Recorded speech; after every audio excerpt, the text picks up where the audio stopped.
नमस्कार जय जगन्नाथ पिलामाने आज भिडियो तुम मानक स्वागत तेरे आज आम भिडियो तुम साहित्य बही चैप्टर 6 एवं बंची यही टॉपिक टीर समस्त प्रश्न उत्तर डिस्कसन करनबा। तो तुम्हें मैंने समस्ते वीडियो गोटे गोटे लाइक करके सांग मान सहित शेयर करनब। आ चैनल नुआ थे चैनल को सब्सक्राइब करके ऑल नोटिफिकेशन को ऑन करदब। ता सहित RTE एकेडमी टेलीग्राम चैनल जल्दी जॉइन कर जाओ। लिंक ए वीडियो डिस्क्रिप्शन बॉक्स अच्छी। तेज आउ डेरी करवानी अभ्यास कार्य को जीवा। पाठ्य अंतर्गत आस गल्पटी को भल भाव पढ़ा बुझा और उत्तर लिखा। तेज आम प्रश्न दूसरी जे निम्नलिखित प्रश्न गुड़िकर ठीक उत्तर पाखरे तारा चिन्ह देवा और स्टार चिन्ह देवा। ताले 1 नंबर प्रश्न दूसरी देख एवं बंची गल्पर लेखक किए। ऑप्शन दूची गोदावरीश महापात्र, गोदावरीश मिश्र, कृपासिंधु मिश्र, गोपबंधु दास। तेबे एठारे सठिक उत्तर हो पे फर्स्ट ऑप्शन गोदावरीश महापात्र। तेबे एठी आमे कौन करबा स्टार चिन्ह देदबा। नेक्स्ट आमे जीवा 2 नंबर प्रश्न को। प्रश्न एठी हम पई दउची जेतेबेले गाँ जाक लोक साहाय्य केन्द्र को साहाय्य पाई बाहर थिबा बेले बेणुधन कौन करि थाए। ताले पिला माने एठी ऑप्शन दउची हम पई जे पिंडारे बसी थाए। ता सहित पिला माने ऑप्शन दउची कोन ना पिंडारे एपट सेपट हेउ थाए। देन ऑप्शन दउची हम पई पिंडारे तुनी होई ठिया होई थाए। पिंडारे बसी लोक मानक पिला माने से डाकु थाए। ताले से कोन कर थाए पिंडारे तुनी होई ठिया होई थाए ला एटा हे जबो ठीक ऑप्शन। ताले आमे एठी कोन करबा स्टार चिन्ह दे देबा। नेक्स्ट 3 नंबर प्रश्न देखिबा। 3 नंबर प्रश्न एठी हम पई दउची जेउ देशर मनीषर साक्षी रूपे स्वयं देवता बाट चली आसीथिले बोली कथा अछि। एही वाक्यांश रे केउ देवतांक कथा कह जायछि।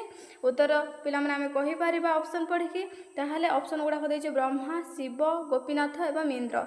तेबे आमे जदि सठिक उत्तर देखिबा ताहाले गोपीनाथ हे करेक्ट आंसर। कौन पिला माने गोपीनाथ हो करेक्ट आंसर।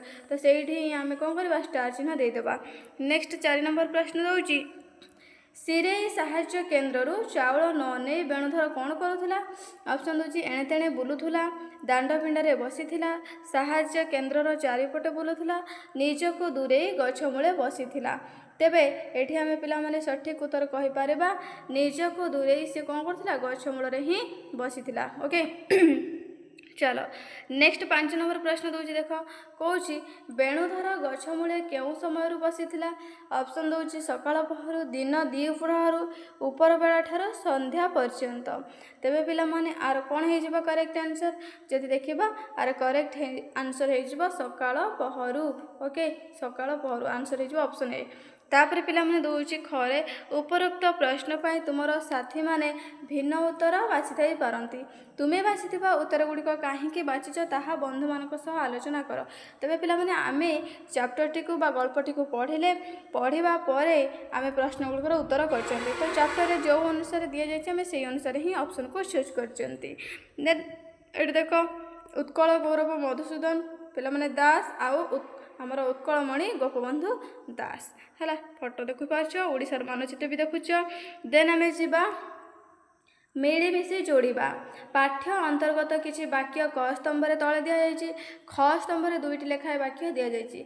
तुम्भे माने दलगत भाव में यह उपर आलोचना कर एवं ख स्तंभ रे दिया जायतिबा उपयुक्त उत्तर सह गारटाणी जोड़। ताले चलो आमे पिला माने देखिबा क स्तंभ और ख स्तंभ। क स्तंभ रे 1 नंबर देइछि श्यामल पत्र गहल तले शीतल पवन टिकिए पाए से आखि बुझी अनेक भावे। ताले पिला माने यार करेक्ट आंसर कौन हो। ऑप्शन एटी दउची मनीष शांत अवस्था को आसिले जहाँ चिंता करे ताहा ही वास्तवता ना चिंता करिबा परे शांति अवस्था आसिताए। तेबे एटी पिला माने फास्ट ऑप्शन ही करेक्ट हो मनीष शांत अवस्था को आसला परे जहाँ चिंता करे ताहा हेउची कोन वास्तवता। नेक्स्ट 2 नंबर दउची काहा पेटरे अन्न नाही कि का मुहरे हस नाही। तार अर्थ कौन ना अन्न नथिबारु मुहरे हस नथिला ना भोकिला लोकर विचारधारा ठीक होई न थाए। ताहले आमे एठी कहि पारिबा अन्न नथिबारु पिला माने मुहरे कौन हस नथिला। ओके सेही परि भाव में आमे देखिबा पिला माने नेक्स्ट क्वेश्चन नंबर 3 एठी प्रश्न दउची जहा पाउछंती मुठाए ताहा सिजेई खाइबा को बेल नाही। अर्थात पिलामाने कौन लोकंक घरे जाळेनी नहीं ना लोकंक क्षुधा असह्य हेबारु ताले आमे कौन कहि परिबा ऑप्शन पिलामाने आमे सेकेंडटा कहि परिबा जे लोकंकर पिलामाने क्षुधा असह्य हेबारु ओके। देन 4 नंबर दउछि बेणुधरर कथा सीमा पार होई गला यार अर्थ कौन ना निज परिवारर दारिद्रता ही दुखर कारण थिला ना बेणुधरर चाळ छपर सबुजाक उड़ी जाइथिला ताले पिलामाने आमे एठी कहि परिबा कौन निज परिवारर पिलामाने दारिद्रता ही दुखर कारण थिला। नेक्स्ट 5 नंबर देखो 5 नंबर कौच बेणुधरर देह शीतई उठिला तो प्रबल जाड़ होथिबारु ना उदार व्यक्तिंकर कोमल हातर स्पर्श तार अंतरात्मा को छुईबारु तेबे पिला माने ए सेकेंड ऑप्शन टी ही करेक्ट आंसर हे जिवो उदार व्यक्तिंकर कोमल हातर स्पर्श तार अंतरात्मा को छुईबारु ठीक अछि। चलो नेक्स्ट क्वेश्चन को जिबा खर देख दउछि कोन ना तुमे बाछिथिबा उत्तर गुड़िक बंधु मानक उत्तर सहित तुलना कर तुमे जो उत्तर बाछिछ ताहा काहे कि बाछिछ आलोचना कर तो पिला माने आमे गल्पटी पढ़िछे सेति पई आमे कोन जहा करेक्ट आंसर आमे सेमति ही ऑप्शन चूज करचंती। देन देख दउछि गल्पर वाक्य गुड़ी को पढ़ बुझ और आलोचना कर निम्नलिखित वाक्य गुड़ी को पढ़ बुझ और लेख ताहेले देख कर प्रश्न दउछि काहार स्नेह पालित गोटे गछ मूले पत्थर उपरे बसी पड़ी खाली देखिला ताको दिसिला गोटे प्राचीन विराट जाति हठात किपरि भिकारी पालट गला ताले आमे उत्तर लिखि पारिबा प्रथम लिखिबो काहार डॉट डॉट डॉट पालटी गला तापर लिखिबा उक्त गद्यांशटी पठित साहित्य बहिर एबे मध्य बंचिछि गल्परु उद्धृत एठारे लेखक गौरव और महिमा मंडित ओडिशा किपरि भिकारी जाति रे परिणत होइछि बेणुधरर भावना माध्यम रे ताहा प्रकाश करिसंती। बेणुधर 10 दिन धरी साहाय्य केन्द्ररू चाउल न आनी फेरुथिला तार सम्मान बोध जोगु से अन्य पाखरे हाथ पताइबाकु लज्जाबोध करुथिला दुर्भिक्ष प्रपीड़ित लोके चाउल बंटा केन्द्र रे धाड़ी रे छिड़ा होई हाथ पातुथिले ता भितरे जणे होई धाड़ी रे छिड़ा हेबाकू तार इच्छा नथिला भोकिला मानकर हा हन चित्कार रे ता कान ताब्दा होई जाउथिला गोटे गछ मूल बसी रही बेले कौन होता ना ता भावना भीतर को आसूला किपरि एक प्राचीन दुर्दश जाति किपरि भाव में भिकारी पलटि गला जीवन थाऊ थाऊ अपमान बरण करनेला पथ भूलीगला वास्तविक लेखक वर्णना बेस हृदयस्पर्शी अटे। नेक्स्ट खरे प्रश्न दूसरी चिर श्यामल बकुल छुरीअना मूले शह शह तरुण प्राण रे जो शिक्षार मंजी पोता जाइथिला ताहा कौन शेष को बढ़ी उठिला एई भिक मागिबा पई उत्तर लिखिपारिबा प्रथम लिखिबा चिर श्यामल डट डट डट भिक मागिबा पई तापर लिखिबा उक्त गद्यांशटी पठित साहित्य बहिर एबे मध्य बंचिछि गल्परु उद्धृत एठारे लेखक उत्कलमणि गोपबंधुक प्रतिष्ठित सत्यवादी वन विद्यालयर चित्र प्रदान करी एही शिक्षार परिणति कौन भिक्षावृत्ति करबा पई बोली बेणुधर चरित्र माध्यम रे प्रश्न करिसंती भावना मध्य बेणुधरर मन एक भिन्न जगत को चली जाए ता भितर से निजर तारुण्य को खोजी पाए से भी दिने पाठ पढ़ा को घर छाड़ीला पाठ पढ़ी भाविला से निजे जागिब आउ देश को मध्य जगाइब मात्र तार पाठपढ़ा अकाल रे शेष हो जाइथिला ता भावना रे उत्कलमणि गोपबंधु प्रतिष्ठित सत्यवादी वन विद्यालय ठारे बकुल छुरीअना फूल गछ तले कौन होता ना प्रदान करा जाइथिबा शिक्षार परिणति कौन भिक्षावृत्ति अवलंबन करने शह शह युवक मानक प्राण रे कौन शिक्षार एही मंजी पोता जाइथिला प्रसंगटी रे लेखक क्षुधार्थ निकट रे शिक्षार मूल्यबोध भित्तिहीन बोली दर्शाइछंती वास्तविक लेखकंक वर्णना हृदयस्पर्शी अटे। चलो आग को बढ़िबा पिला माने ताले भाभी चिंती आमे लेखिबा ठीक अछि तो ये कहूँ जे निम्नलिखित प्रश्न गुड़ी को पढ़ बुझ और बंधु मान सहित आलोचना कर लेख तेरे कर प्रश्न दूसरी साहस्य केन्द्रर पिंडारे बेणुधर तुनी होई ठिया होइतिबार कारण कौन हो पारे उत्तर लिखा गाँ जाकर लोक मैंने साहस्य केन्द्र को साहाय्य पाई जाउथिबा बेले बेणुधर पिंडारे तुनी होई ठिया हुए समस्त आगरे ठिया होई हाथ पताई मागिबा को बेणुधर को असुंदर लगे। नेक्स्ट खर दूसरी बेणुधर पाठ पढ़ी कौन हेबा पाई भाबिथिला उत्तर ବେଣୁଧର ପାଠ ପଢ଼ି ନିଜେ ଚାକିବ ଓ ଦେଶକୁ ଜଗାଇବ ବୋଲି ଭାବିଥିଲା। ଦେନ୍ ଗରେ ପ୍ରଶ୍ନ ଦେଉଛି ବେଣୁଧର ଭିକ ମାଗିବାଟା ସୁନ୍ଦର ହେବ ନାହିଁ ବୋଲି କାହିଁକି ଚିନ୍ତା କଲା? ଉତ୍ତର ବେଣୁଧରର ଆତ୍ମସମ୍ମାନବୋଧ ଥିବାରୁ ଭିକ ମାଗିବାଟା ସୁନ୍ଦର ହେବ ନାହିଁ ବୋଲି ସେ ଚିନ୍ତା କଲା। ଦେନ୍ ଘରେ ପ୍ରଶ୍ନ ଦେଉଛି ସାହାଯ୍ୟ କେନ୍ଦ୍ରକୁ ଚାଉଳ ପାଇଁ ବେଣୁଧର କେତେ ଦିନ ଯାଇ ଚାଉଳ ନ ଆଣି ଫେରିଥିଲା? ଉତ୍ତର ଲେଖିବା ସାହାଯ୍ୟ କେନ୍ଦ୍ରକୁ ବେଣୁଧର 10 ଦିନ ଯାଇ ଚାଉଳ ନ ଆଣି ଫେରିଥିଲା। ଠିକ୍ ଅଛି, ଚାଲ ଦେନ୍ ଉମରେ ଆମେ ଦେଖୁଛ ପ୍ରଶ୍ନ ଯେ ଦୁର୍ଭିକ୍ଷ ରାକ୍ଷସର ଯାଦୁଘର ବୋଲି କାହାକୁ କୁହାଯାଇଛି? ଉତ୍ତର ଲେଖିବା ସିରେଇ ଗାଁର ସାହାଯ୍ୟ କେନ୍ଦ୍ରକୁ ଦୁର୍ଭିକ୍ଷ ରାକ୍ଷସର ଯାଦୁଘର ବୋଲି କୁହାଯାଇଛି। ଚରେ ପ୍ରଶ୍ନ ଦେଉଛି ବେଣୁଧର ଗଛମୂଳ ପଥର ଉପରେ ବସି ଜାତି ବିଷୟରେ କ'ଣ ଭାବୁଥିଲେ? ଉତ୍ତର ବେଣୁଧର ଗଛମୂଳ ପଥର ଉପରେ ବସି ଗୋଟିଏ ପ୍ରାଚୀନ ବିରାଟ ଜାତି ହଠାତ୍ କିପରି ଭିକାରୀ ପାଲଟିଗଲା ତାହା ଭାବୁଥିଲା। ଜୀବନ ଥାଉଁ ଥାଉଁ ଜାତିଟା କିପରି ଅପମାନ ବରଣ କରିଲା ତାହା ଚିନ୍ତା କରୁଥିଲା। ଓକେ, ଚାଲ ଦେନ୍ ଛରେ ଦେଉଛି ଯେ ବେଣୁଧର ପଥର ପରି ତଳେ ପଡ଼ିଥିବା ଦେଖି ମହାପୁରୁଷ ଜଣକ କ'ଣ କହିଥିଲେ? ଉତ୍ତର ଲେଖିବା ବେଣୁଧର ପଥର ପରି ତଳେ ପଡ଼ିଥିବାର ଦେଖି ମହାପୁରୁଷ ଜଣକ ତାକୁ ଡାକୁଥିଲେ। ଓକେ, ଚାଲ ତାପରେ ଦେଉଛି ଅନୁମାନ ଓ କଳ୍ପନା କରିବା। ଚାଲ ଟିକେ ଅନୁମାନ କରିଦେବା, କଳ୍ପନା କରିଦେବା। କରେ ଦେଉଛି କ'ଣ? କରେ ପିଲାମାନେ ପ୍ରଶ୍ନ ଦେଉଛି ଯେ ବେଣୁଧର ସ୍ଥାନରେ ତୁମେ ଥିଲେ କ'ଣ କରିଥାନ୍ତ? ଉତ୍ତର ଲେଖିବା ମୁଁ ବେଣୁଧର ସ୍ଥାନରେ ଥିଲେ ଭିକ୍ଷାବୃତ୍ତିକୁ ଆଦରି ନଥାନ୍ତି। ଦେନ୍ ଖରେ ପ୍ରଶ୍ନ ଦେଉଛି ପାଠ ପଢ଼ି ତୁମେ ଦେଶ ପାଇଁ କ'ଣ କରିବ ବୋଲି ଚିନ୍ତା କରିଛ? ଉତ୍ତର ପାଠ ପଢ଼ି ମୁଁ ଦେଶ ପାଇଁ କିଛି ଭଲ କାମ କରିବାକୁ ଚିନ୍ତା କରିଛି। ଉଚ୍ଚଶିକ୍ଷା ଲାଭ କରି ମୁଁ ଜଣେ ସଚେତନ ଓ ଦାୟିତ୍ୱଶୀଳ ନାଗରିକ ହେବି। ମୋର କାମ ଦ୍ୱାରା ସମାଜର ଉନ୍ନତି ଓ ଲୋକମାନଙ୍କୁ ସହାୟତା କରିବି। ତାପରେ ଦେଶର ଉନ୍ନତି ଆଉ ମଙ୍ଗଳ ପାଇଁ ସଦା ଚେଷ୍ଟା କରିବି।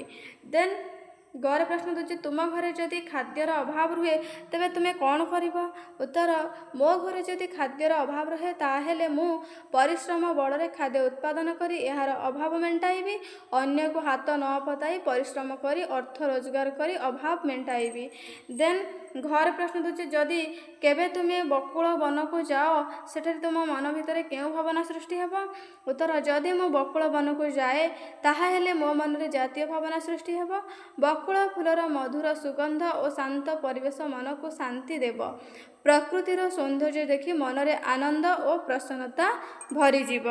ଦେନ୍ ମୋର ପ୍ରଶ୍ନ ଦେଉଛି ଯଦି କେବେ ଦୁର୍ଭିକ୍ଷ ପଡ଼େ ତେବେ ତୁମେ କିପରି ଲୋକମାନଙ୍କୁ ସହାୟତା କରିବ କଳ୍ପନା କର।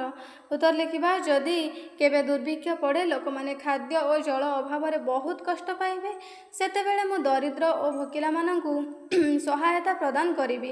ଚାଉଳ ଡାଲି ଓ ଅନ୍ୟାନ୍ୟ ଖାଦ୍ୟ ସାମଗ୍ରୀ ପିଲାମାନେ ଖାଦ୍ୟ ସାମଗ୍ରୀ କ'ଣ କରିବି ନା ସଂଗ୍ରହ କରିକି ସେମାନଙ୍କୁ ବଣ୍ଟନ କରିବି। ଅସହାୟ ଲୋକଙ୍କୁ ଆଶ୍ରୟ ଦେବାକୁ ଚେଷ୍ଟା କରିବି। ଚାଷୀମାନଙ୍କୁ ବୀଜ ଓ ସାର ଦେଇ ପୁଣି ଥରେ ଚାଷ କରିବାକୁ ସାହାଯ୍ୟ କରିବି। ଠିକ୍ ଅଛି, ଆଉ ଦେଖିପାରୁଛ ପିଲାମାନେ ଏଇ ଫଟୋ ଚିତ୍ର କାହାର? ଇଏ ହେଉଛନ୍ତି ଆମର ନୀଳକଣ୍ଠ ହେଲା, ନୀଳକଣ୍ଠ ଦାସ, ଗୋପବନ୍ଧୁ ଦାସ ହେଲା, ଗୋଦାବରୀଶ ପିଲାମାନେ ମହାପାତ୍ର, ହରିହର ଆଚାର୍ଯ୍ୟ, ଆଚାର୍ଯ୍ୟ ହରିହର ହେଲା, କୃପା ସିନ୍ଧୁ ପିଲାମାନେ। ତାହେଲେ ଏସବୁ ଦେଖିପାରିଲ ଫଟୋ ଚିତ୍ର। ତାପରେ ଆମେ ଯିବା ପରିବର୍ତ୍ତିତ କାହାଣୀ। ତାହେଲେ କଳ୍ପନା କର କାହାଣୀଟି କିପରି ଆଗକୁ ବଢ଼ିବ। ଓକେ, ତାହେଲେ କରେ ପ୍ରଶ୍ନ ଦେଉଛି ଯଦି ବେଣୁଧର ସାହାଯ୍ୟ କେନ୍ଦ୍ରକୁ ଯାଇଥାନ୍ତା ତାହେଲେ ପିଲାମାନେ କାହାଣୀଟି କିପରି ଆଗକୁ ବଢ଼ିଥାନ୍ତା?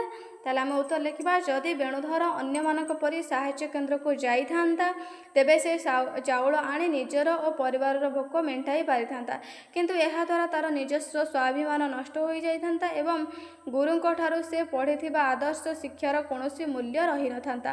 ଫଳରେ ମହାପୁରୁଷ ଗୋପବନ୍ଧୁ ଦାସ ଓଡ଼ିଆ ଜାତିର ଆତ୍ମସମ୍ମାନ ଏବେ ମଧ୍ୟ ବଞ୍ଚିଛି ବୋଲି ଯେଉଁ ଗର୍ବ ଅନୁଭବ କଲେ ତାହା କେବେ ସମ୍ଭବ ହୋଇପାରିନଥାନ୍ତା ଏବଂ କାହାଣୀଟି ଏକ ସାଧାରଣ ଦୁର୍ଭିକ୍ଷର ଗଳ୍ପ ହୋଇ ରହିଯାଇଥାନ୍ତା। ଠିକ୍ ଅଛି, ଦେନ୍ ଆମେ ଖରେ ଦେଖିବା ବେଣୁଧର ଯଦି ସ୍ୱାଭିମାନୀ ହୋଇନଥାନ୍ତା କ'ଣ ହେଇଥାନ୍ତା? ନା ଯଦି ବେଣୁଧର ସ୍ୱାଭିମାନୀ ହୋଇନଥାନ୍ତା ତାହେଲେ କ'ଣ ହେଇଥାନ୍ତା ନା ସେ ଅନ୍ୟମାନଙ୍କ ପରି ସାହାଯ୍ୟ କେନ୍ଦ୍ରରେ ଯାଇ ଖାଦ୍ୟ ପାଇଁ କ'ଣ କରିଥାନ୍ତା? ଭିକ ମାଗିଥାନ୍ତା। ସେ ନିଜର ଆତ୍ମସମ୍ମାନ ହରାଇବା ସହିତ ନିଜ ଗୁରୁଙ୍କ ଠାରୁ ପାଇଥିବା ଆଦର୍ଶ ଶିକ୍ଷାକୁ ମଧ୍ୟ ଭୁଲି ଯାଇଥାନ୍ତା। ଏହାଦ୍ୱାରା ଓଡ଼ିଆ ଜାତିର ଗୌରବ ଓ ସ୍ୱାଭିମାନ ରକ୍ଷା ହୋଇପାରିନଥାନ୍ତା କିମ୍ବା ମହାପୁରୁଷ ଗୋପବନ୍ଧୁ ଦାସଙ୍କୁ ଏ ଜାତି ଏବେ ମଧ୍ୟ ବଞ୍ଚିଛି ବୋଲି କହିବାର ସୁଯୋଗ ମିଳିନଥାନ୍ତା। ଠିକ୍ ଅଛି। ଦେନ୍ ଆମେ ଗକୁ ଯିବା। ଗର ପ୍ରଶ୍ନ ଦେଉଛି ଯଦି ବେଣୁଧର ଗୁରୁଙ୍କ କଥା ମାନିନଥାନ୍ତା ତେବେ କ'ଣ ହେଇଥାନ୍ତା? ତାହେଲେ ଆମେ ଉତ୍ତର ଲେଖିପାରିବା ଯଦି ବେଣୁଧର ନିଜ ଗୁରୁଙ୍କ ଆଦର୍ଶ କଥାକୁ ମାନିନଥାନ୍ତା ତେବେ ସେ ଅନ୍ୟମାନଙ୍କ ପରି ସାହାଯ୍ୟ କେନ୍ଦ୍ରକୁ ଯାଇ ଖାଦ୍ୟ ପାଇଁ ଭିକ ମାଗିଥାନ୍ତା। ଏହାଦ୍ୱାରା ତାର ଆତ୍ମସମ୍ମାନ ନଷ୍ଟ ହେବା ସହିତ ଏକ ମହାନ ଓଡ଼ିଆ ଜାତିର ଗୌରବ ମଧ୍ୟ କ୍ଷୁଣ୍ଣ ହୋଇଥାନ୍ତା। ଫଳରେ ମହାପୁରୁଷ ଉତ୍କଳମଣି ଗୋପବନ୍ଧୁ ଦାସ ଆଉ କେବେ ହେଲେ ଏ ଜାତି ଏବେ ମଧ୍ୟ ବଞ୍ଚିଛି ବୋଲି ଗର୍ବର ସହ କହିପାରିନଥାନ୍ତେ ଏବଂ କାହାଣୀଟି ଏକ ଭିନ୍ନ ମୋଡ଼ ନେଇଥାନ୍ତା। ଠିକ୍ ଅଛି। ଚାଲ ଦେନ୍ ଘରେ ପ୍ରଶ୍ନ ଦେଉଛି ବେଣୁଧର ଅନ୍ୟମାନଙ୍କ ପରି ଯଦି ସାହାଯ୍ୟ ଗ୍ରହଣ କରିଥାନ୍ତା ତେବେ କ'ଣ ହେଇଥାନ୍ତା?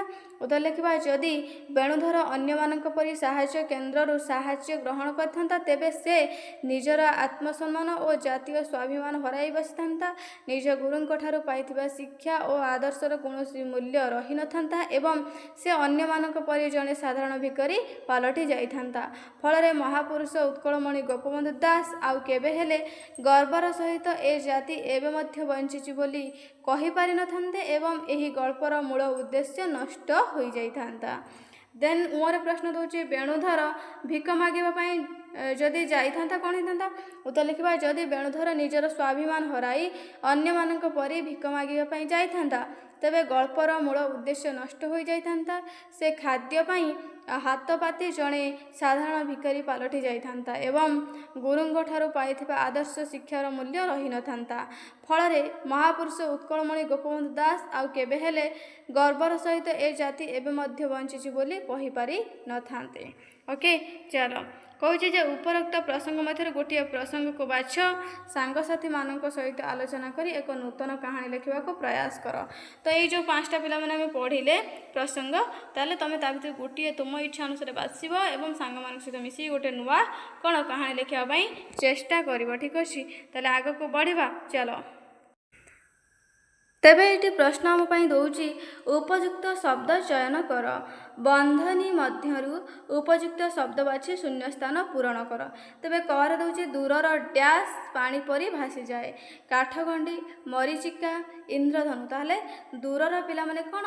ମରିଚିକା ହେଲା। ଦୂରର ମରିଚିକା କ'ଣ ହୁଏ ନା ପାଣି ପରି ଭାସିଯାଏ। ଓକେ। ଦେନ୍ ଖରେ ଦେଖ ଦେଉଛି କପୋତର ଡ୍ୟାସ୍ ଧ୍ୱନି ବେଣୁଧରର ମୋହ ଭାଙ୍ଗି ପାରିଲା ନାହିଁ। ମଧୁର, କରୁଣ ନା ବିଷାଦ। ତାହେଲେ କପୋତର ପିଲାମାନେ କରୁଣ ଧ୍ୱନି ହେଲା। କରୁଣ ଧ୍ୱନି ବେଣୁଧରର ମୋହ ଭାଙ୍ଗି ପାରିଲା ନାହିଁ। ଦେନ୍ ଆମେ ଯିବା ଗକୁ। ଗରେ ଏଠି ପ୍ରଶ୍ନ ଦେଉଛି ଯେ ଜୀବନ ଥିଲେ ଭାଇ ଡ୍ୟାସ୍ ନାହିଁ ହାତ। ତାହେଲେ ଆମେ କ'ଣ କରିବା? ମାଗିବା, ପାତିବା, ଯାଚିବା। ତାହେଲେ ଜୀବନ ଥିଲେ ଭାଇ ଆମେ ପାତିବା ନାହିଁ ହାତ। କ'ଣ କରିବା ନାହିଁ ପିଲାମାନେ? ପାତିବା ନାହିଁ ହାତ। ଦେନ୍ ଘରେ ପ୍ରଶ୍ନ ଦେଉଛି ପାଠ ପଢ଼ି ବେଣୁଧର ଭାବିଲା ସେ ଦେଶକୁ ଡ୍ୟାସ୍।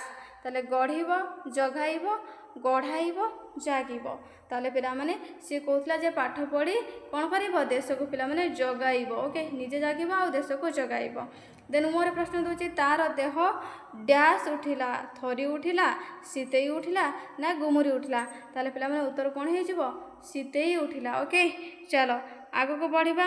ତାହେଲେ ଭାଷା ବିଚାର।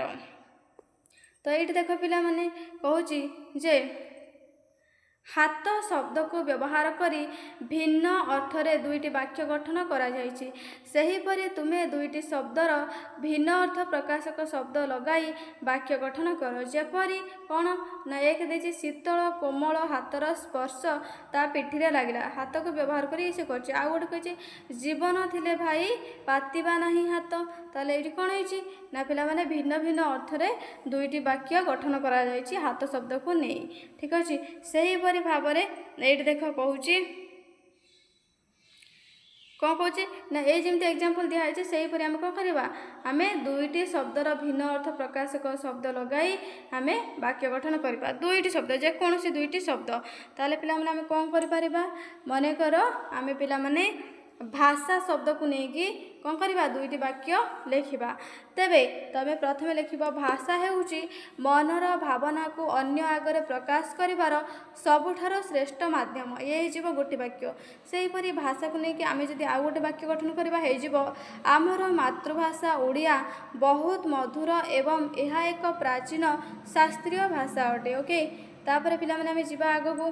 कौन ना आउ गोटे शब्द को लेकिन वाक्य आम गठन करवा ताले से शब्दटी हूँ जीवन ताले जीवन हेउची ईश्वरंक सबुठारु बड़ उपहार जहाँ को आम हस खुशी बिताइबा उचित ताकू नहीं कि आउ गोटे वाक्य गठन करवा आउ गोटे अर्थ रे संघर्ष एवं धैर्य ही मनीष को जीवन रे सफलता आड़ को नहीं जाई थाए।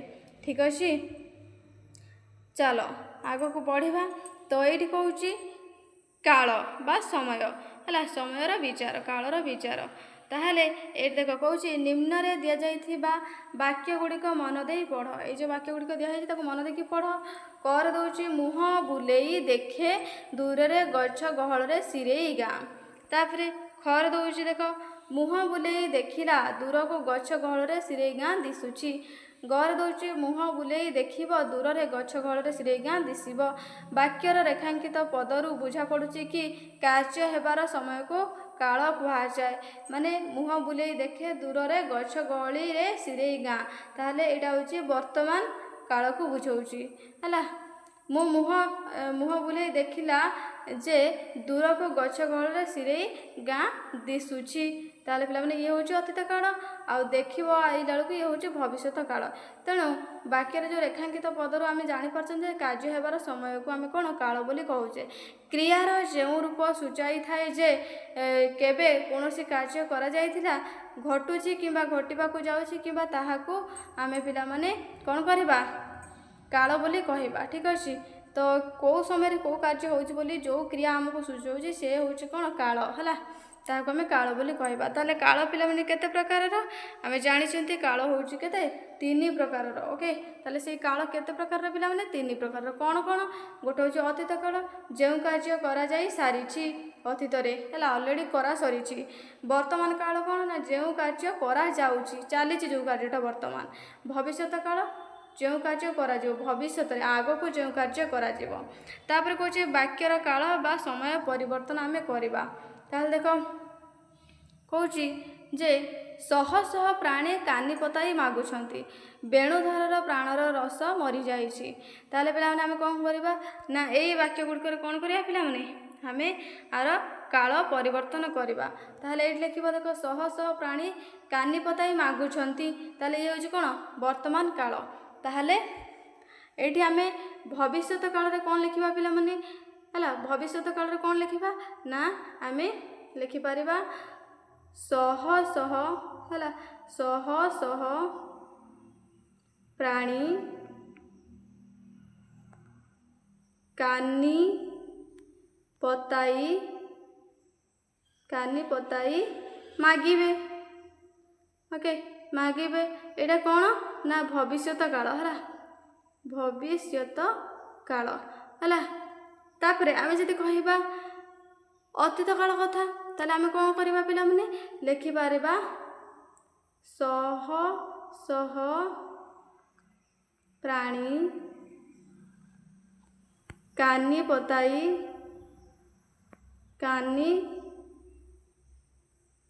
पताई मागुथिले हला कानी पताई कौन करथिले मागुथिले ताले यह कौन ना अतीत काल। ठीक अच्छे कौन पिला माने अतीत काल ओके सही परी देख ये जो सेकंड वाक्यटा देछि बेणुधरर प्राणर रस मरी जाइछि एटा होछि वर्तमान काल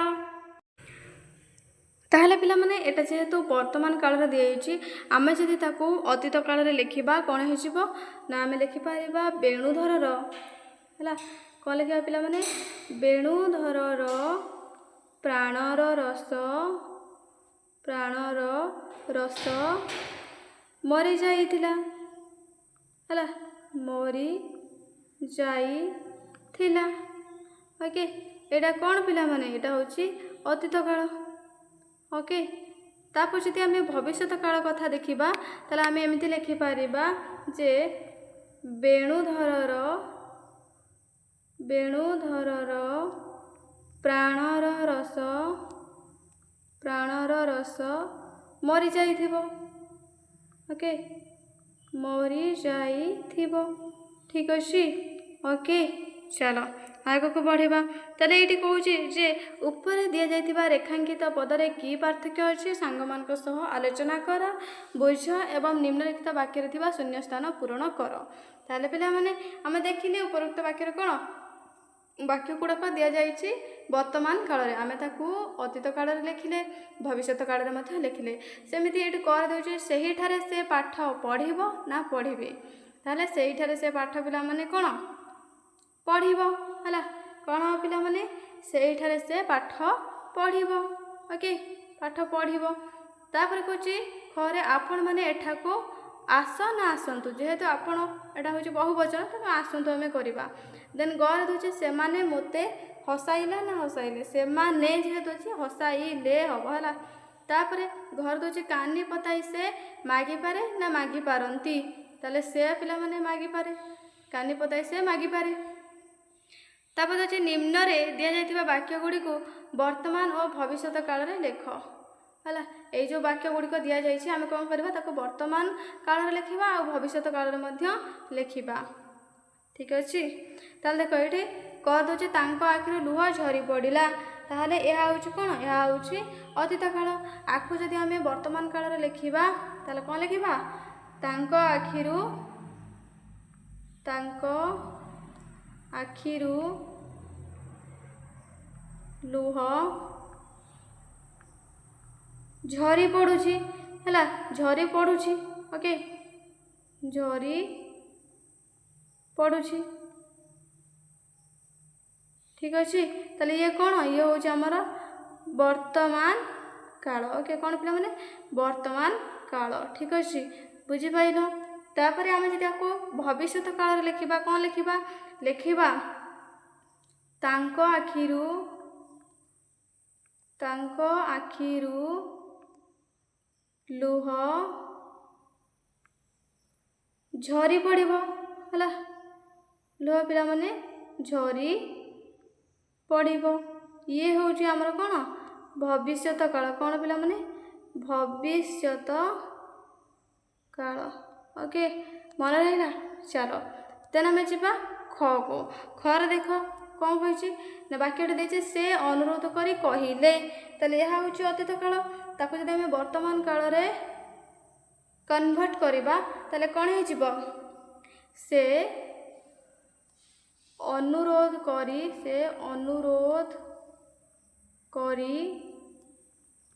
କହୁଛି ହେଲା, ଅନୁରୋଧ କରି କହୁଛି।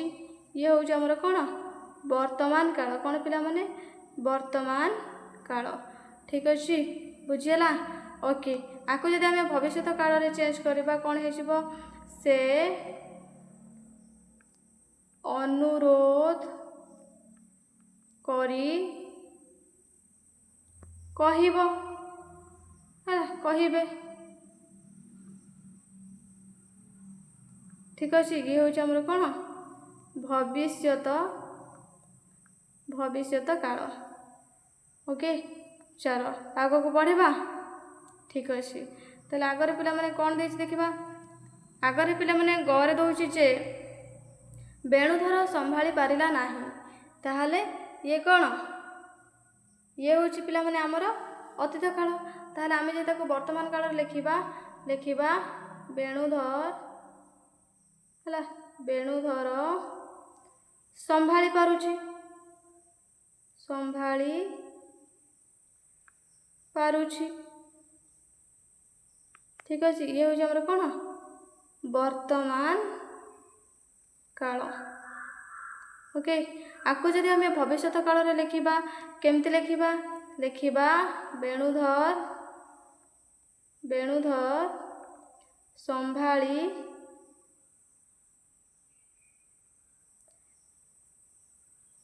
ବୁଝିଗଲା ପିଲାମାନେ।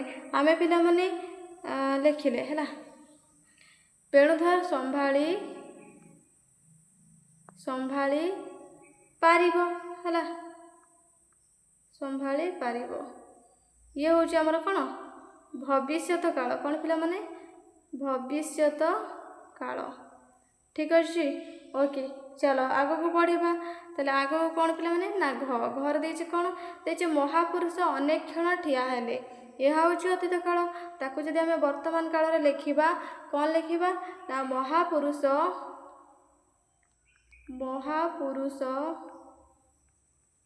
ଠିକ୍ ଅଛି। ମହାପୁରୁଷ ଅନେକ କ୍ଷଣ ଠିଆ ହୋଇଛନ୍ତି। ଅନେକ କ୍ଷଣ ପିଲାମାନେ କ'ଣ ହୋଇଛନ୍ତି ନା ଠିଆ ହୋଇଛନ୍ତି।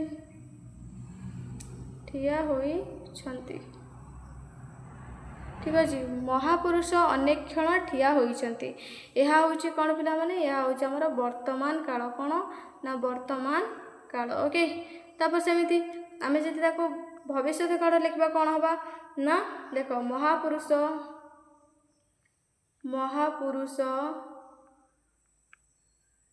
ଅନେକ କ୍ଷଣ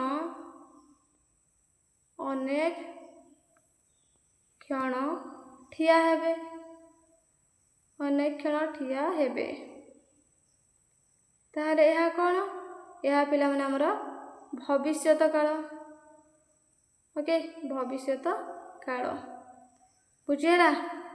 ଓକେ, ଚାଲ ଆଗକୁ ବଢ଼ିବା। ତାହେଲେ ଏଇଠି ଦେଖ ପ୍ରଶ୍ନ ଦେଉଛି ଯେ ଶବ୍ଦକୋଷର ବିଚାର। କ'ଣ ଦେଉଛି ପିଲାମାନେ, ଶବ୍ଦକୋଷର ବିଚାର। ତାହେଲେ ଆମେ ଏଇଠି କ'ଣ କରିବା, କହୁଛେ ତୁମେ ଜାଣ ଯେ ଅଭିଧାନ ବ୍ୟବହାର କରି ଶବ୍ଦର ଅର୍ଥ ଜାଣିହୁଏ। ନିମ୍ନରେ ପାଠରୁ ନିଆଯାଇଥିବା ବାକ୍ୟ ଗୁଡ଼ିକର ଏକ ନିର୍ଦ୍ଦିଷ୍ଟ ପଦକୁ ରେଖାଙ୍କିତ କରାଯାଇଛି। ତାହେଲେ ରେଖାଙ୍କିତ ପଦ ଗୁଡ଼ିକର ଅର୍ଥ ଡାହାଣ ପାଖରେ ଦିଆଯାଇଛି। ଠିକ୍ ଅର୍ଥ ଉପରେ ଆମେ କ'ଣ କରିବା, ଗୋଲ ବୁଲାଇବା। ତାହେଲେ ଏଇଠି ଦେଖ ଫାଷ୍ଟ କରିଦେଇଛି ଯେ ବେଣୁଧର ପିଣ୍ଡାରେ ତୁନି ହୋଇ ଠିଆ ହୁଏ। ତାହେଲେ ତୁନି ଅର୍ଥ ପିଲାମାନେ କ'ଣ, ଏଠି 4ଟି ଅପସନ୍ ଦିଆହେଇଛି। ତା ଭିତରେ ଆମକୁ ସଠିକ୍ ଉତ୍ତରଟିକୁ ବାଛିବା ପାଇଁ ପଡ଼ିବ। ନୀରବ, ବିଚଳିତ, ଆନନ୍ଦ ନା ଦୁଃଖ। ତାହେଲେ ତୁନି ଅର୍ଥ ପିଲାମାନେ କ'ଣ, ନୀରବ ହେଲା। ତୁନି ହୋଇ ଠିଆ ହେଇଛି ଅର୍ଥ ନୀରବ ହୋଇ ଠିଆ ହେଇଛି। ଦେନ୍ ଖରେ ପ୍ରଶ୍ନ ଦେଉଛି ବସି ବସି ବିଚାରି ବିଚାରି ସୂର୍ଯ୍ୟ ମୁଣ୍ଡ ଉପରକୁ ଉଠେ। ସୂର୍ଯ୍ୟର ପ୍ରତିଶବ୍ଦ କ'ଣ, ଚନ୍ଦ୍ର, ତପନ, ନକ୍ଷତ୍ର, ଅମ୍ବୁଜ। ତାହେଲେ ଆମେ ସୂର୍ଯ୍ୟର ପିଲାମାନେ ଅର୍ଥ ହେଉଛି କ'ଣ, ତପନ। ଠିକ୍ ଅଛି। ଚାଲ ଦେନ୍ ଗରେ ପ୍ରଶ୍ନ ଦେଉଛି ଯେଉଁଠାରେ ଦେବତା ମଣିଷର ସାକ୍ଷୀ। ଦେବତା ଆର ପ୍ରତିଶବ୍ଦ କ'ଣ ହେଇଯିବ ପିଲାମାନେ, ଅପସନ୍ ଦେଉଛି ସୁର, ମାନବ, ଦାନବ। ତାହେଲେ ଆମେ ଯଦି ଦେଖିବା ଦେବତାର ପିଲାମାନେ କ'ଣ ହେଇଯିବ ନା ଦନ୍ତେ ସରେ ହର୍ଷୁକାର ର ସୁର। ଓକେ, ଆକୁ ଗୋଲ ବୁଲିଦେବ। ଦେନ୍ ଘର ଦେଉଛି ଦୁର୍ଭିକ୍ଷ ରାକ୍ଷସର ତାହା ଗୋଟିଏ ବିରାଟ ଯାଦୁଘର। ତାହେଲେ ପିଲାମାନେ ରାକ୍ଷସର ତ ପିଲାମାନେ ଏଇଠି ରାକ୍ଷସର ତଳେ ବୋଲେ ଆମର କ'ଣ ରହିବ, ଗାର ରହିବ। ତ ତାର ଯଦି ଆମେ ପ୍ରତିଶବ୍ଦ ଦେଖିବା ତାହେଲେ କ'ଣ ହେଇଯିବ, ଏଇଟା ଅପସନ୍ ଦେଉଛି ଦାନବ, ଗନ୍ଧର୍ବ, ମାନବ, ମନୁ। ତାହେଲେ ଏଇଠି ଉତ୍ତର ହେଇଯିବ କ'ଣ, ଦାନବ। ଠିକ୍ ଅଛି। ଓକେ, ଚାଲ ଚିନ୍ତା କରି ଲେଖିବା। କ'ଣ ପିଲାମାନେ ଚିନ୍ତା କରିକି ଲେଖିବା, ଏଠି କହୁଛି ଗୋଟିଏ ଶୀତଳ କୋମଳ ହାତର ସ୍ପର୍ଶ ତା ପିଠିରେ ଲାଗିଲା। ଗଳ୍ପର ଏହି ଧାଡ଼ିରେ ଶ୍ରଦ୍ଧାଭାବ ପ୍ରକାଶ କରୁଛି। ଓକେ, ତାହେଲେ ନିମ୍ନରେ କେତେଗୁଡ଼ିଏ ବାକ୍ୟ ଦିଆଯାଇଛି। ଦିଆଯାଇଥିବା ବାକ୍ୟ ଗୁଡ଼ିକ କେଉଁ ଭାବନା ପ୍ରକାଶ କରୁଛି, ଡାହାଣ ପାଖ ଭାବନା ସାରଣୀ ସହ ମିଳାଅ। ତାହେଲେ ଏଠି ଦେଖ ବାକ୍ୟ ଦେଉଛି ଗୋଟେ ପଟରେ, ଗୋଟେ ପଟେ ଦେଲା ଭାବନା। ତାହେଲେ ପ୍ରଥମ ବାକ୍ୟ ଦେଲା ସମସ୍ତଙ୍କ ଆଗରେ ମୁଁ ହାତ ପତେଇ ଠିଆ ହୋଇ ମାଗିବାଟା ସୁନ୍ଦର ହେବ ନାହିଁ। ତାହେଲେ ପିଲାମାନେ ଏହା କେଉଁ ଭାବନାକୁ ପ୍ରକାଶ କରୁଛି, ତାହେଲେ ଏହା ପିଲାମାନେ ଆମର ସ୍ୱାଭିମାନ ଭାବନାକୁ ପ୍ରକାଶ କରୁଛି। ତେବେ ଆକୁ ତୁମେ କ'ଣ କରିବ, ଗାର ଟାଣିକି ଯୋଡ଼ିଦେବ। ଦେନ୍ 2 ନମ୍ବର ଦେଖ ଦେଉଛି ମାତ୍ର ନିଜ ଭିତରେ ସେ ଦେଖେ ଆଉ ଗୋଟିଏ ଜଗତ। ତାହେଲେ ଇଏ ପିଲାମାନେ କେଉଁ ଭାବନାକୁ ପ୍ରକାଶ କରୁଛି, ଆମେ ଯଦି ଦେଖିବା ଏହା ଆମର କଳ୍ପନା ଭାବନାକୁ ହିଁ ପ୍ରକାଶ କରୁଛି। ଦେନ୍ 3 ନମ୍ବର ପ୍ରଶ୍ନ ହେଉଛି ପାଠ ପଢ଼ି ପଢ଼ି ସେ ଭାବିଲା ସେ ଜାଗିବ ଦେଶକୁ ଜଗାଇବ। ତେବେ ଏହା ପିଲାମାନେ ଆମର ଦେଶ ପ୍ରେମ ଭାବନାକୁ ଜାଗ୍ରତ କରୁଛି ହେଲା। ତାପରେ କ'ଣ ଦେଇଛି ଦେଖ, ତାପରେ ପିଲାମାନେ ଦେଇଛି 4 ନମ୍ବର ଯେଉଁ ଦେଶରେ ଯୁଗ ଯୁଗ ଧରି ବିରାଟ ପଥର ସ୍ତୂପ ଉପରେ ପତିତ ପାବନ ବାନା ଉଡ଼ୁଛି। ତ ଏହା ପିଲାମାନେ କେଉଁ ଭାବନାକୁ ଜାଗ୍ରତ କରୁଛି, ଏହା ପିଲାମାନେ ଭକ୍ତି ଭାବନାକୁ ଦର୍ଶାଉଛି।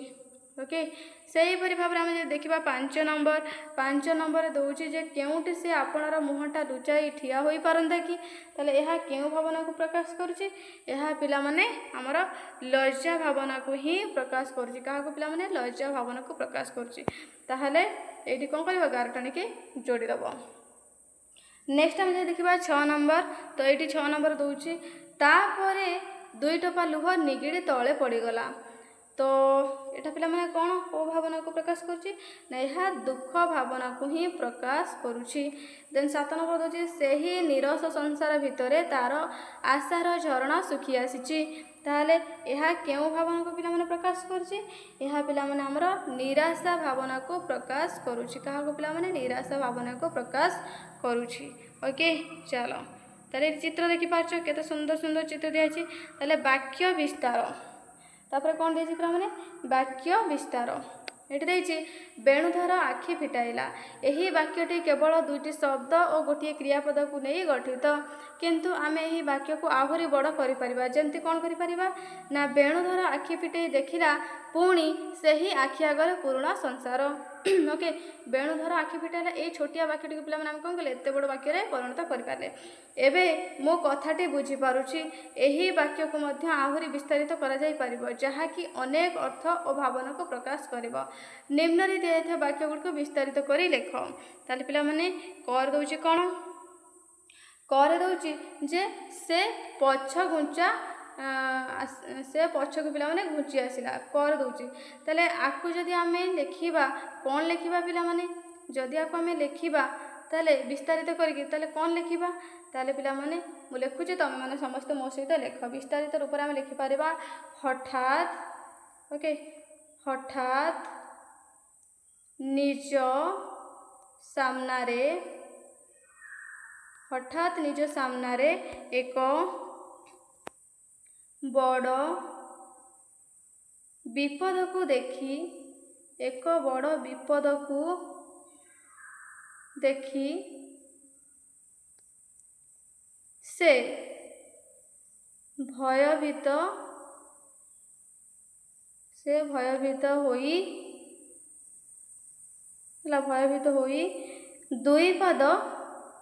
होई दुई पाद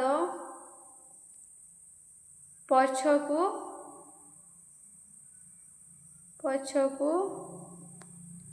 घुंची आसिला है पछकू पिला माने घुंची आसिला। लेखिल आपको आम जब विस्तारित करके लेखा कौन है ना हठात निज सामने एक बड़ विपद को देखे से भयभीत हो 2 पाद पछको घुंची आसिला। सेहीपरि आम जब देखा नेक्स्ट खरे कौन देछि खर देछि जे ताको दिसिला है कौन देछि पिला माने खर देछि ताको दिसिला।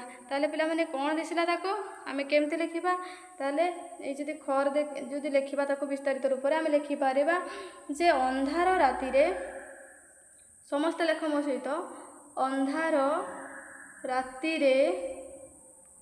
ओके अंधार राति रे दूर आकाश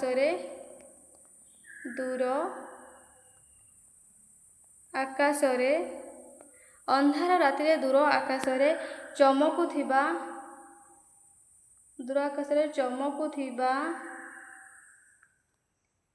गोटिए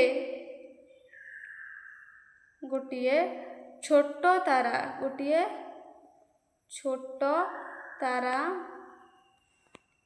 हठात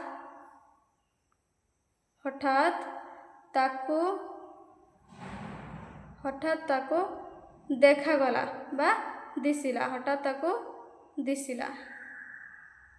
ओके ताहले कौन ना अंधार राति दूर आकाश रे चमकुथिबा गोटे छोट तारा हठात ताको दिसिला।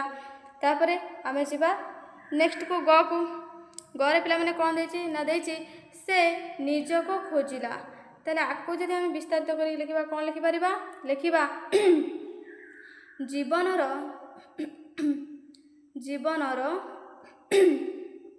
भीड़ भितरे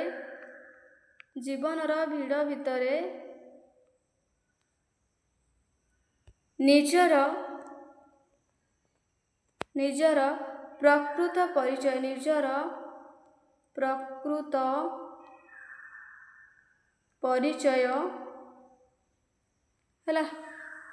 परिचय ओ लक्ष्य को पाइबा पई परिचय ओ लक्ष्य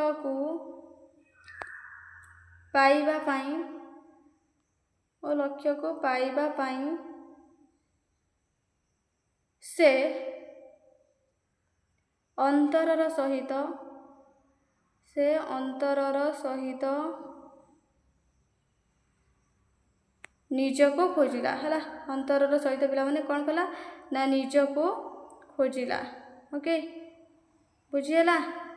चलो तापर जी आम घ को घरे कौन दे प्रश्न देछि मुह बुलेई देखे कौन देखे पिला माने मुह बुलेई है मुह बुलेई देखे। तो आपको जब आम विस्तारित रूप में लिखा कौन लिखा लिखा पछरु किए जणे है लेख समस्ते पछरु किए जणे पछरु किए जणे मधुर स्वरे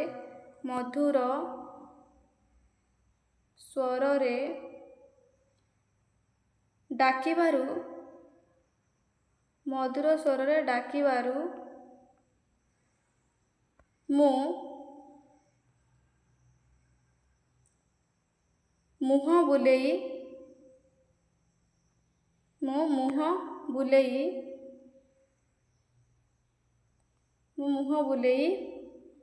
देखे तो मुह बुलेई देखे तो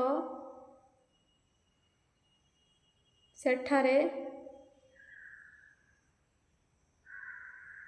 मामू ठिया होइचंती बा कबाट पाखरे मामू ठिया होइचंती। ओके यही भली भाव आम कौन करवा विस्तारित करके लिखिपर वाक्य गुड़ी को। ओके चलो देन कौन देछि देन पिला माने हमको दउछि जे बेणुधर घर को फेरी आसिला ताले पिला माने बेणुधर घर को फेरी आसिला बेणुधर घर को फेरी आसिला। तो आपको पिला माने आमे केमति लिखि पारिबा आपको जदि आमे लिखिबा माने विस्तारित करके लिखिबा ताले कोन हे जिवो उत्तर आमे लिखिबा कौन लिखिबा पिला माने लिखिबा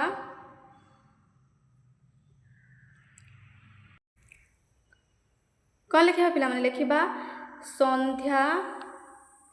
संध्या हेबा पूर्वरु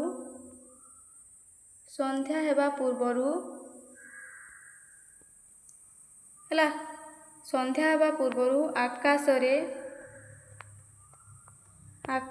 पिला माने कौन ना कलाहांडिया मेघ देखी आकाशरे कलाहांडिया मेघ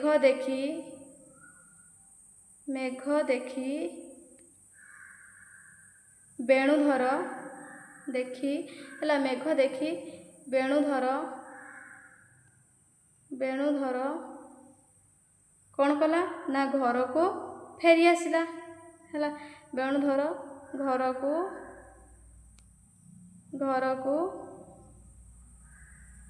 फेरी आसिला। ओके लिखिल ठीक अच्छे। चलो आग को बढ़िबा ताहले नेक्स्ट कौच कौन ना किपरि ठिया हेब। ओके चर दूची किपरि ठिया हेब तेल आपको जब आम विस्तारित रूप में लिखा ताहले ए लिखा गोड़े लेख समस्ते गोड़े आघात लागिबा गोड़े आघात लागिबारु है गोड़े आघात लागिबारु से एते कष्ट पाउथिला जे लागिबारु से एते कष्ट पाउथिला जे से बिना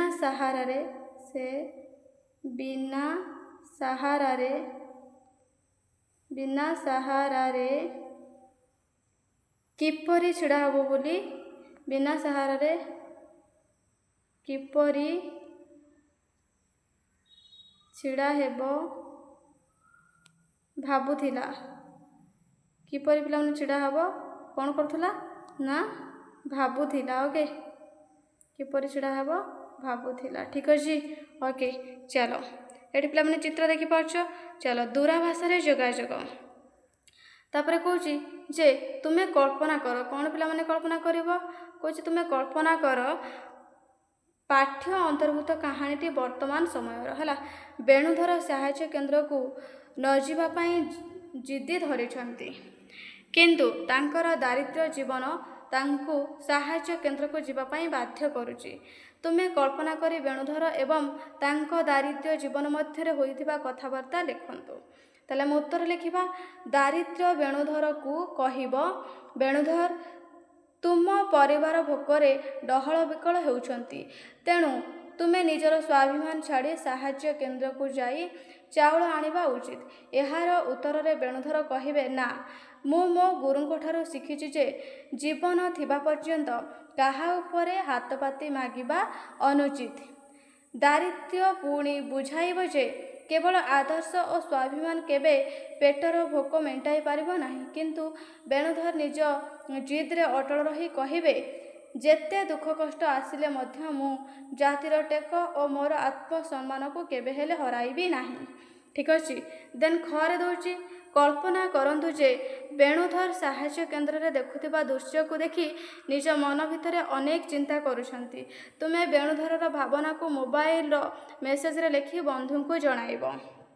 ତାହେଲେ ଉତ୍ତର ଆମେ ଲେଖିବା, ସାଙ୍ଗ, ଆଜି ସିରେଇ ଗାଁ ସାହାଯ୍ୟ କେନ୍ଦ୍ରରେ ଲୋକଙ୍କର ବିକଳ ଅବସ୍ଥା ଦେଖି ମୋ ହୃଦୟ କାନ୍ଦି ଉଠୁଛି। ଏକ ପ୍ରାଚୀନ ବିରାଟ ଓଡ଼ିଆ ଜାତି ଜୀବନ ଥାଉ ଥାଉ କିପରି ଅପମାନ ବରଣ କରି ଭିକାରୀ ପାଲଟି ଯାଇଛି ତାହା ଦେଖି ମୁଁ ସ୍ତବ୍ଧ ହୋଇଯାଇଛି। ମୁଁ କେବଳ ଭାବୁଛି, ପିଲାଦିନେ ବକୁଳ ବନରେ ଆମେ ପାଇଥିବା ଆଦର୍ଶ ଶିକ୍ଷା କ'ଣ ଶେଷରେ ଏହିପରି ଭିକ ମାଗିବା ପାଇଁ ଉଦ୍ଦିଷ୍ଟ ଥିଲା? ଓକେ, ଚାଲ ବୁଝିଲା ପିଲାମାନେ, ଏଇଭଳି ଭାବରେ ଲେଖିବ। ତାପରେ କହୁଛି ତୁମର ଦୈନନ୍ଦିନୀ। ଅଗଷ୍ଟ ମାସ 3 ତାରିଖ, ଆଜି ମୁଁ ମୋ ମାମୁଁ ଘରକୁ ଗଲି। ତାହେଲେ ପିଲାମାନେ ଅଗଷ୍ଟ ମାସ 3 ତାରିଖରେ ଆଜି ମୁଁ ମୋ ମାମୁଁ ଘରକୁ ଗଲି। ତେଣୁ ତୁମେ ସେମିତି ଦୈନନ୍ଦିନୀ ଲେଖିବ। ଏଇଟା ତୁମମାନଙ୍କ ପାଇଁ କାମ। ତୁମେ ପ୍ରତିଦିନ କ'ଣ କରୁଛ କ'ଣ ନାହିଁ ତାହା ତୁମେମାନେ ଏଇଠି ଲେଖିବ। ଓକେ, ତାହେଲେ ପିଲାମାନେ ମୁଁ ଆଶା କରିବି ଭିଡ଼ିଓଟି ତୁମମାନଙ୍କ ପାଇଁ ହେଲ୍ପଫୁଲ୍ ହେଇଥିବ। ତୁମମାନେ ସମସ୍ତେ ଭିଡ଼ିଓ ଗୋଟେ ଗୋଟେ ଲାଇକ୍ କରିକି ସାଙ୍ଗମାନଙ୍କ ସହିତ ସେୟାର କରିନେବ। ଚ୍ୟାନେଲରେ ନୂଆ ଥିଲେ ଚ୍ୟାନେଲକୁ ସବସ୍କ୍ରାଇବ୍ କରିକି ଅଲ୍ ନୋଟିଫିକେସନକୁ ଅନ୍ କରିଦେବ। ତା ସହିତ RTE ଏକାଡେମୀର ଟେଲିଗ୍ରାମ ଚ୍ୟାନେଲରେ ଜଲ୍ଦି ଜଲ୍ଦି ଜଏନ୍ କରିଯାଅ। ଲିଙ୍କ୍ ଏହି ଭିଡ଼ିଓର ଡେସ୍କ୍ରିପସନ୍ ବକ୍ସରେ ଅଛି। ରହିଲି, ଧନ୍ୟବାଦ।